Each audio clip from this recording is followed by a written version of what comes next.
Welcome to Luca and Miguel. Enjoy the video. In this video, I will explain how to prepare elderberry for consumption. First, it's crucial to understand that elderberries must be cooked thoroughly before eating them. Raw elderberries contain compounds that can cause digestive upset. Always select ripe, dark purple or black berries, and carefully remove all stems and leaves.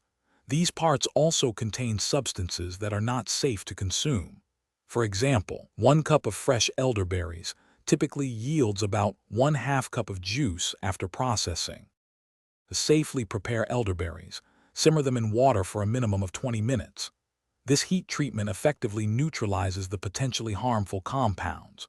A good starting ratio is 2 cups of water for every 4 cups of fresh elderberries. After simmering, strain the mixture through a fine mesh sieve or several layers of cheesecloth to separate the liquid from the solids.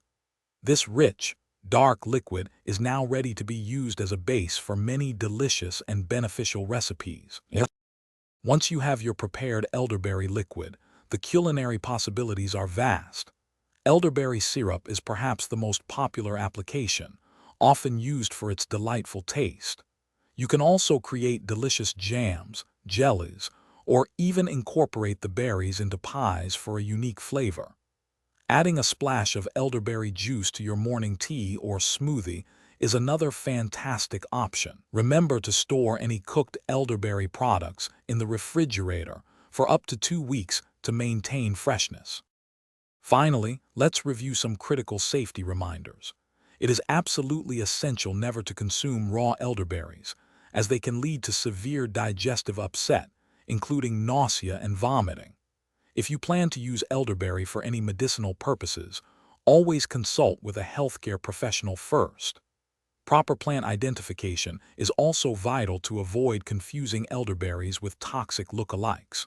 Always discard any berries that are unripe, green, or show signs of damage. Thanks for watching and please subscribe. It's the best investment you'll ever make.